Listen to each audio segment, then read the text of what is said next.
Welcome to the part 4 of chapter 3। Part 3 के अंदर हमने वूल के बारे में पढ़ा था, process of obtaining wool from the fibre, जिसके अंदर हमने डिफरेंट प्रोसेस के बारे में पढ़ा था। वो डिफरेंट प्रोसेसेस जो होती हैं उसमें डिफरेंट वर्क होता है जिसको फॉलो कर कर हम वूल ऑब्टेन करते हैं। ठीक है, फिर हमने वूल क्वालिटी किन किन फैक्टर्स के ऊपर डिपेंड करती है वो आपको एक्सप्लेन किया था, और उसके साथ में हमने आपको पीडीएफ में नोट्स भी दिए थे। तो जो नोट्स आपको पीडीएफ में दिए जा रहे हैं, you have to write them as it is they are given and then learn them also. Now we will move to the part 4। इस पार्ट 4 में हम क्या करेंगे, इसके अंदर हम सिल्क के बारे में पढ़ेंगे और life cycle of silk moth के बारे में पढ़ेंगे। ठीक है, तो सिल्क क्या है? सिल्क भी एक नेचुरल एनिमल फाइबर है जो हमें सिल्क वॉर्म से मिलता है। ठीक है, आइए देखते हैं।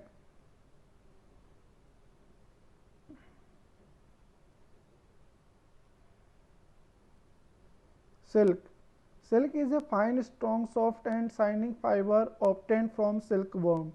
जो सिल्क होता है वो फाइन का मतलब हो गया बहुत बारीक, स्ट्रॉन्ग मजबूत, सॉफ्ट मुलायम और शाइनिंग फाइबर होता है जो हमें सिल्क वॉर्म से मिलता है। तो silk is a fine strong soft shining fibre obtain from silk worm. तो सिल्क क्या होता है? सिल्क एक फाइबर होता है जो हमें सिल्क वॉर्म से मिलता है, और वो बहुत बारीक होता है, स्ट्रॉन्ग होता है, सॉफ्ट होता है और चमकीला होता है। ठीक है, it is separated from the cocoon of silk worm and is made up of protein. जो सिल्क वॉर्म की कोकून होती है, कोकून का मतलब होता है कवरिंग होती है सिल्क वॉर्म के ऊपर, तो उस कवरिंग से क्या होता है, सिल्क फाइबर को ऑब्टेन किया जाता है। और ये जो सिल्क फाइबर ऑब्टेन है ये इससे किससे मिलकर बना होता है? प्रोटीन से मिलकर बना होता है। ठीक है, silk is the strongest natural fibre. जितने भी आपके पास नेचुरल फाइबर होते हैं उन सब में सिल्क सबसे ज़्यादा स्ट्रॉन्ग होता है। अगर आपको 4 ऑप्शन दिए हुए और आपसे पूछा जाए which of the following will be the strongest, तो silk is the strongest natural fibre. Natural fibre में सबसे ज़्यादा स्ट्रॉन्ग कौन होता है? सिल्क होता है। ठीक है, since silk is an animal protein it gives a smell of burning hair.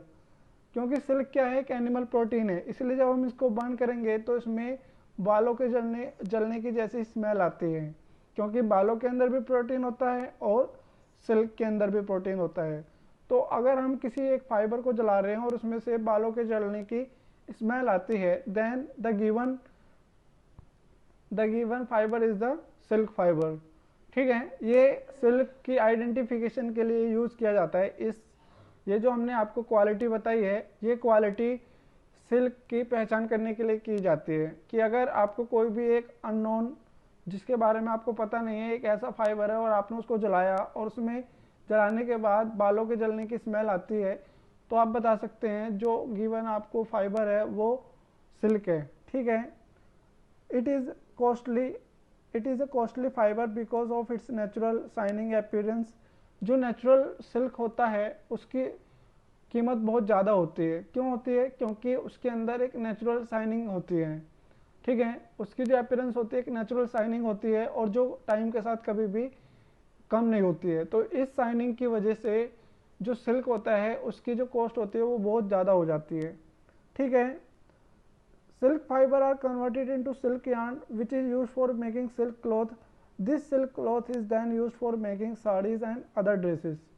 जो सिल्क फाइबर होता है, सिल्क फाइबर को स्पिन करके हम क्या बनाते हैं? धागा बनाते हैं सिल्क का। फिर उस सिल्क के धागे से हम एक सिल्क का कपड़ा बनाएंगे, मीन्स एक थान टाइप में, रोलर टाइप में, और फिर उस कपड़े को यूज़ करके हम साड़ी या अदर ड्रेसेस बना सकते हैं जो भी हमें बनानी है सिल्क की। ठीक है, तो ये प्रोसेस होता है। मतलब सिल्क फाइबर है, फाइबर से यार्न बना, यार्न से क्लॉथ बना, क्लॉथ से अदर ड्रेसेस बनी। ठीक है, now we will talk about the rearing. The rearing of silkworm for obtaining silk is called sericulture. आपसे पूछा जाता है कि सेरिकल्चर क्या है, तो आप बताएंगे कि जब हम सिल्क वॉर्म को सिल्क ऑब्टेन करने के लिए उसको पालते हैं, उसकी देखभाल करते हैं, तो ये सारे प्रोसेस को हम सेरिकल्चर बोलते हैं। जैसे सिप से हमने वूल लेने के लिए सिप को पाला था, उसी तरीके से जब हम सिल्क ऑब्टेन करने के लिए सिल्क वर्म को पालते हैं तो उस प्रोसेस को क्या बोलते हैं हम? Sericulture. The rearing of silkworm to obtain silk is called sericulture. China leads the world in silk production. जो चाइना होता है पूरे वर्ल्ड में सबसे ज़्यादा सिल्क का प्रोडक्शन करता है, ठीक है, सबसे ज़्यादा सिल्क चाइना में प्रोड्यूस की जाती है। Other silk producing countries are Japan, India and Japan. China के साथ साथ जो अदर कंट्रीज हैं जो सिल्क प्रोड्यूस करते हैं वो इंडिया एंड जापान है। तो सबसे पहले नंबर पर आता है चाइना जो सिल्क प्रोड्यूस करते हैं, उसके बाद आता है India and Japan. Now we will talk about the silk moth cycle, life cycle of silk moth. तो सबसे पहले जब हम सिल्क से मतलब सिल्क कैसे ऑब्टेन की जाती है उसको पढ़ने से पहले आपको सिल्क मोथ का लाइफ साइकिल के बारे में पता होना चाहिए। तो इसके लाइफ साइकिल में टोटल 4 स्टेप हैं, लेकिन स्टेजेस अलग अलग स्टेज हैं। तो सबसे पहला होता है कि जो फीमेल सिल्क मोथ होती है, the female silk moth lays pale yellow eggs on the leaves of tree called mulberry tree, ठीक है। जो मुलबेरी ट्री होते हैं, ट्री के पेड़ मतलब जो मुलबेरी का पेड़ होता है उसकी पत्तियों के ऊपर क्या करते हैं, जो फीमेल सिल्क मोथ होती है वो अंडे देते हैं, ठीक है। The egg has in 2 weeks time to form worm like larva called caterpillar और सिल्क वर्म, ठीक है। जो एग होते हैं वो 2 वीक के टाइम के अंदर क्या हो जाते हैं, हैच हो जाते हैं, और वो क्या बनाते हैं, एक वर्म लाइक मतलब एक जैसे वो होता है ना छोटा कीड़ा, कीट टाइप का एक इस तरीके का एक लार्वा बनाते हैं। उस लार्वे को या तो कैटरपिलर बोला जाता है या सिल्क वर्म बोला जाता है। The silk worm feeds on the leaves of mulberry trees and grow bigger in size. जो सिल्क वर्म होता है वो किसके ऊपर सर्वाइव करता है, वो जो मुलबेरी ट्री की जो पत्ते होते हैं उनको खाकर अपने आपका गुजारा करता है और जल्द ही वो अपने साइज में बढ़ने लगता है। During the larva stage the silk worm shade their skin 4 times while they grow। जब वो लार्वा स्टेज पर होते हैं मतलब एग हुआ, एग से लार्वा बना, और जब वो लार्वा स्टेज पर होते हैं तो वो कम से कम 4 बार अपनी स्किन को उतारते हैं, ठीक है, जब वो बड़े हो रहे होते हैं। Silk is form in liquid form in the 2 glands in the silk worms head. जो सिल्क होती है वो लिक्विड फॉर्म में बनती है 2 ग्लैंड में, और वो भी कहाँ पर, सिल्क वर्म के हेड के अंदर, ठीक है। जो सिल्क फॉर्म होती है वो लिक्विड फॉर्म में होती है और 2 ग्लैंड में प्रेजेंट होती है, और वो कहाँ पर होता है, जो सिल्क वर्म होता है ना उसके हेड के अंदर होता है वो लिक्विड, ठीक है। Now we will talk about the third step. Now the silkworm is ready to the next stage of its development called pupa. तो सिल्क वर्म बनने के बाद जो नेक्स्ट स्टेप होता है उसको हम बोलते हैं प्यूपा, ठीक है। इस प्यूपा स्टेज में each silkworm begin spinning एक कोकून। तो जब क्या होता है, जब सिल्क वर्म प्यूपा बन जाता है तो वो क्या करते हैं, कोकून की स्पिनिंग मतलब उसको एक कोकून को बुनने लग जाते हैं। कैसे, अपने हेड को 8 जैसे 8 बनाते हैं ना हम, 8 के फिगर होती है इस तरीके की, इंग्लिश का जो 8 होता है उस तरीके की, उस फिगर में अपने हेड को मूव करते हैं, ठीक है, और मतलब एक बार आगे और एक बार पीछे इस तरीके से मूव करते हैं और कोकून प्रोड्यूस हो जाता है, ठीक है। During this movement of head silk worm secrets silk in liquid form through the टिनी openings in it hairs. जब सिल्क वर्म क्या करते हैं, ये मूवमेंट करते हैं तो उनके हेड में एक छोटा सा क्या होता है, होल होता है, छेद होता है, उसमें से क्या होता है, लिक्विड सिल्क बाहर आती रहती है, ठीक है। लिक्विड सिल्क के ऊपर किसकी कोटिंग होती है, एक सेरिसिन नाम का क्या होता है, गम होता है प्रोटेक्टिव गम, उसकी कोटिंग होती है, और जो एयर के कांटेक्ट में आने पर क्या हो जाता है, सॉलिड हो जाता है, और सॉलिड हो जाता है और किस में बदल जाता है, सिल्क फाइबर में बदल जाता है। With in 2 or 3 days the silk worm covered self completely with silk fibre. और 2 से 3 दिन के बीच में क्या करता है, जो सिल्क वर्म होता है वो अपने आप को कम्प्लीटली सिल्क फाइबर के से क्या कर लेता है, कवर कर लेता है। The silky covering spun by the silkworm for its protection is called cocoon. तो कोकून क्या होता है, जो सिल्क की कवरिंग सिल्क वॉर्म ने अपने ऊपर की है अपने आप को प्रोटेक्ट करने के लिए, उसको क्या बोलते हैं, cocoon. The silky covering spun by the silkworm for its protection is called cocoon. अगर आपसे पूछा जाए सेरिसिन क्या है, सेरिसिन क्या है, एक water soluble protective gum present in the liquid silk and it converts into solid when come in contact with air.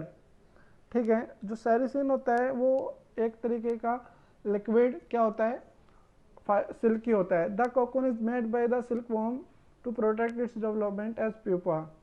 तो जो कोकून होता है वो इसलिए बनाया जाता है कि जब ये इसका डेवलपमेंट हो जाता है प्यूपा में, तो ये इसको प्रोटेक्ट कर सके। When the pupa enclose in cocoon, जब प्यूपा जो कि कोकून के अंदर बंद रहता है पूरा सिल्क मोथ में क्या हो जाता है, कन्वर्ट हो जाता है। Then the cocoon split up, जो कोकून होता है वो अपना आप ही क्या हो जाता है, टूट जाता है और उसके अंदर से एक ब्यूटीफुल सिल्क मोथ बाहर आती है। ठीक है, adult silk moth lives only for a few days. जब बड़ी सिल्क मोथ बन के वो बाहर निकल जाता है तो वो 2 से 4 दिन ही जी पाता है। ठीक है, तो इसके लाइफ साइकिल आप यहाँ पर देख सकते हैं, यहाँ पर डायग्राम है। पहले स्टेप में ए स्टेज है, यहाँ पर क्या होता है, जो फीमेल सिल्क मोथ होती है वो मलबेरी ट्री के ऊपर एग ले करता है, उसके बाद वो लार्वा में कन्वर्ट हो जाता है, कैटरपिलर या सिल्क वॉर्म होते हैं। उसके बाद क्या करता है, वो प्यूपा में बदल जाता है। प्यूपा में बनने के बाद वो क्या करता है, कोकून की स्पिनिंग करता है। कोकून की स्पिनिंग करने के बाद क्या करता है, वो अपने हेड को मूव करता है और फिर जब वो पूरा बड़ा हो जाता है तो वो क्या करता है, कोकून से बाहर निकलता है। और कोकून से बाहर निकलने के बाद वो एडल्ट सिल्क मोथ जैसे कि इस तरीके का दिख रहा है, फिर एडल्ट सिल्क मोथ क्या करता है, फिर से एग ले करता है। तो ये लाइफ साइकिल क्या होता है, कंटिन्यूसली गो ऑन चलता रहता है। ठीक है, आए समझ में कि सबसे पहले क्या किया उसने, एग लेके, एग क्या होते हैं फिर हैज हो जाते हैं 2 वीक्स में, फिर वो क्या बनाते हैं, लार्वा बनाते हैं, लार्वा से प्यूपा बनता है, प्यूपा अपने पर कोकून की स्पिनिंग करता है। फिर वो जब प्यूपा पूरा तरीके से बड़ा हो जाता है तो वो क्या करता है, कोकून को स्प्लिट करके बाहर निकलता है और बाहर निकल के वो किस में बदल जाता है, एडल्ट सिल्क मोथ में बदल जाता है। And in the fair notebook you have to draw this life cycle of silk moth diagram in your fair notebook so that you can get it clearly what actually we were talking about. Okay, तो आज के लिए सिर्फ इतना ही। इस video को like कीजिए, share कीजिए, चैनल सब्सक्राइब कीजिए और जो भी नोट्स आपको दिए जा रहे हैं पीडीएफ में उनको उसी दिन फेयर नोटबुक में लिखते रहिए। ठीक है, तो और घर पर रहिए, सेफ रहिए and keep studying well. Okay, bye.